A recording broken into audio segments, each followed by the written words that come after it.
Let's talk about my NBA 2K22 review. We'll see. So I always do my reviews, the good, the bad, the bottom line. So I'll start with the positives, the good. To me, I don't know about y'all, but the game just looks a little bit sharper from a lighting standpoint. They didn't do anything really with player models, and we'll talk about that in a second. But from a lighting standpoint, I felt like they really came through with some small tweak that makes the game pop a little bit more on the screen. But overall, visually, I like what I see from the game on the visual standpoint. I'm at a point where I'm not expecting to ever get blown away by visuals anymore. I just don't know with the tech that's currently available how much better we're gonna get. So, but when we talk about incremental improvements, I definitely see it. From a gameplay standpoint, defense. Biggest reason to me 2K22 is a better experience than last year's game is the gameplay, and the biggest change to me is on the defensive side. The defensive AI is smarter. On ball defenders have, to me, more to work with. Pick and roll defense is much improved than it was last year, which is one of the biggest things. Now there's still a couple things from an AI standpoint that I think could be improved. I'm gonna show you one of them today. And I really want to hear your guys' feedback when I show this particular segment. But that one's big to me. The dribbling, I think the options, the chaining, and then because of the options and the chaining, the skill gap when it comes to dribbling is actually like a real thing to me now. It's going to be interesting to see them, people get better at the game and being able to use more aspects of the gameplay. Then on top of that, we had Mike Wang tell us before the game came out, they're going to be new animations dropped throughout the year as a part of their season's approach. I think that's really dope. Next thing I got that I liked is my team depth. I have been really critical of my team in the past. I think the mode was lacking two pretty important features, and the grind component just wasn't as fun as it is in other games with collector mode. So there's no way to have a collector mode like my team or whatever and not have a grind. You're gonna have a grind no matter what happens. But the challenge is make the grind fun. To me, the grind in my team has never been really fun as much as it should have been. But I think they took a little bit of a step here in just adding more cohesive components to the overall my team show to allow it to the grind and feel a little bit more purposeful. I don't think that every gap has been filled, but the addition of my team draft, to me, that was a major win. But I do think that the draft adds a layer that prevents all of the my team games from being like this battle of overpowered cards.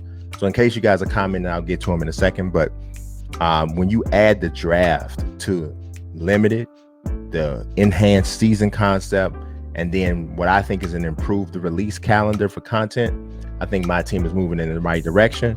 Not perfect, but it's moving in the right direction. As far as from game mode standpoint, the one that I think saw the most improvement is my career.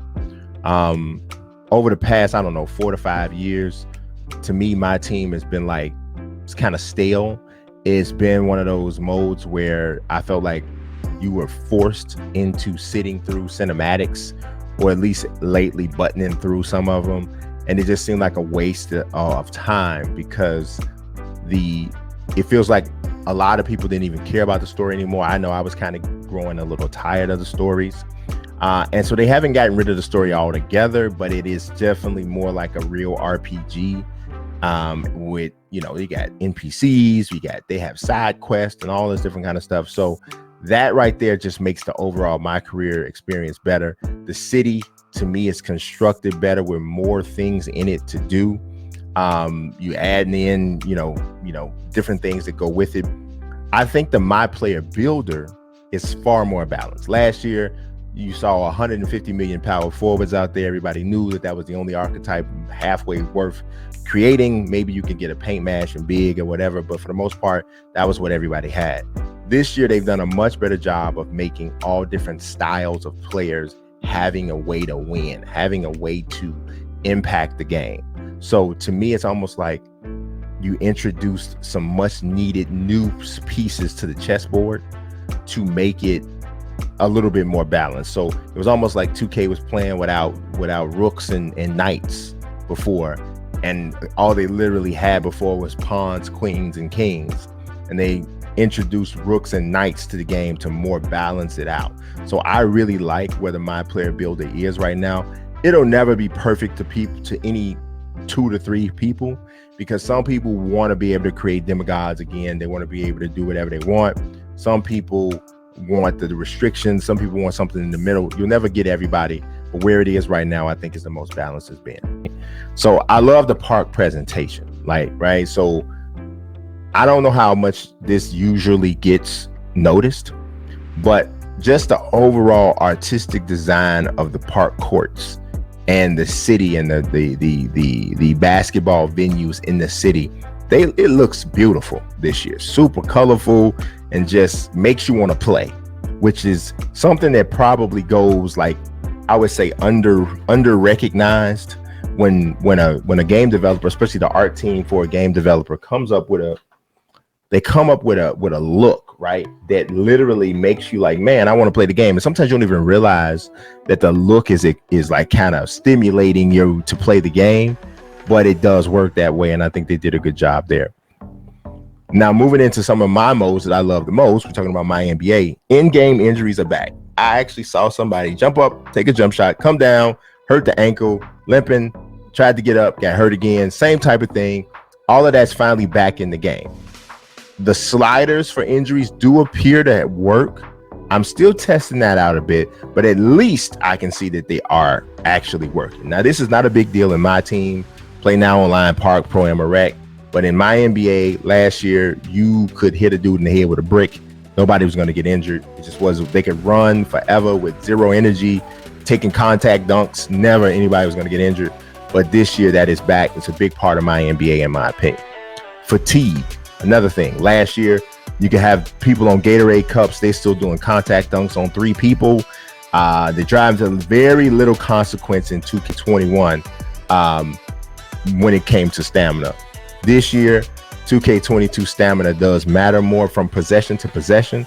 And it's appearing as though, I still probably need to do a little bit more testing with this, but it's appearing as though that wear and tear through in my NBA season is also a thing. So I love that.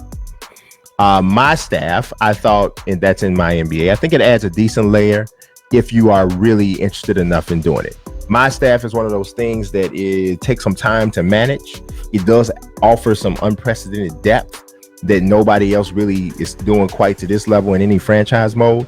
But the question is how many people are going to actually appreciate it and deal with it. I've already heard somebody who I know for a fact is a hardcore franchise mode person say that it was a task and they didn't want to do it. It all breaks out. All right, now let's go to the bad. There are some defensive AI issues. I do think that the defense mostly is great. I don't want to see them touch this at all. I'm gonna point out an issue. I am gonna point out an issue, but I still don't want anything to be touched in this game because I know how quickly stuff can go bad. But I now watch this play right here. Now, this is to win the game. Now, Steven Adams is coming over to help. But look at who's in the corner. DeMar DeRozan is posted up in the corner behind the three-point line. DeMar DeRozan is not a good three-point shooter. So for me, when Kyle Anderson is beat like this, I think that's Jaren Jackson in the corner. Jaren Jackson should leave DeMar DeRozan to stop the ball on this drive. He does not leave the ball, but Steven Adams leaves from all the way across the paint to stop. And he leaves Vooch. And to be totally honest, I could have thrown an alley-oop here and I would have got an easy basket. But I'm going to show you. Jaren Jackson never leaves, and this is what happens. I dunked the ball on Steven Adams for the game win. All right, another part of the bad is that it's still missing some options in Creative Player. There are some new hairstyles. The Creation Suite still, though, is behind, I would say, MLB The Show, WWE 2K. The thing about the Creation Suites with WWE 2K and MLB The Show, there is not a human being in the world that you just feel like, under no circumstances could I create this person in the game.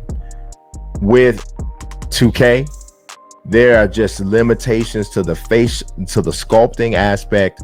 There's limitations from a hairstyle standpoint, and I guess they all run into that. Well, at least MLB The Show runs into that. But there's some limitations that make it where it's just impossible to get a accurate creation, no matter how good you are with the tool. And I think that is a problem, right? So that's why modders do so well because they can get like near scan quality versions of just about anybody. Another one of the issues I saw is the GLeague stars invading my NBA. Like they got all of these superstars. Now my man the Goods made a roster that you can use that, you know, regulates it, and they're not these crazy players or whatever, but you shouldn't have to do that. It's a bug that I think is going to be resolved, but I think that it should have already been resolved. The game's been out 4 days already. And so I did put that in my bag. Sometimes, like I said, I will keep certain things out because I'm like, okay, by the time this article is published, this probably will be patched. But this one is not, and so I didn't put it there. My NBA online is not equal to offline. And I understand there's some real challenges in doing this game, on doing this mode online, because there's so much that it can do. It's the deepest franchise mode out there. My suggestion would be stop saying that it is the same as offline, which is what was told to me years ago when it was originally introduced. Having an online league with some level of functionality is better than having an online league that promises all of this different functionality but doesn't deliver for several technical reasons. The outdated legend renders are a thing. Some of these legend renders in this game, they look like they came from 360, Xbox 360 or PS3, and they weren't even good for that particular console tech or whatever. George McGinnis, Oscar Robertson, Rick Barry, a lot of them really need an updated render, especially when you consider these are not just my NBA features. These guys all have like my team cards. And I'm gonna be honest with you, it's hard to get excited over a new card that you get when you get that joint and it looks like it don't even belong in the game that you're playing. So I really would like to see them upgrade that. I think that's a thing. Like I mentioned with my team, there's no salary cap in my team. I really think a salary cap mode is necessary for the collector modes. It's the single only thing that I think is missing from the show's Diamond Dynasty. So I really want to see them add that. It's not in there as of now, so that's a big minus for me. But in summary, this is what I wrote, and I haven't read anything verbatim the whole time, but I'm gonna read this short paragraph because this is my summary. This is my bottom line. 2K has produced a strong game with fewer warts than we've seen since the bar for the series was raised to an elite level. Does that mean it is perfect? No. But what 2K has produced in a 9-month development cycle is truly amazing. Game development is hard, and a year after being the only major sports video game franchise to produce a full-on next-gen experience, they followed up with the most polished and still feature-rich game they have produced maybe ever. NBA 2K22 is a must-have for anyone who has remotely enjoyed the series in the past, who has a taste for basketball and the culture it powers. Still, there is room for improvement on multiple fronts. It's the gift and the curse of producing a game with so many layers. As I said, I gave it a 8 out of 10, and some people say that is too high. Some people say it's too low. To me, it felt just right for where we are with the game overall. Like, they've done so much with 2K at this point that your expectations are based on the last game, and in the game before that, and what have you. So they've already added a whole bunch of stuff that a lot of people don't have. So do you continue to evaluate them and say, hey, we're gonna still give you a 9.5, or we're gonna still give you a 9 or 8.5 or 8.75 because what you have is still way better than what some of the other sports games have? No, I think it's more, if you have an annual release, it's better to compare it to what the experience was the previous year.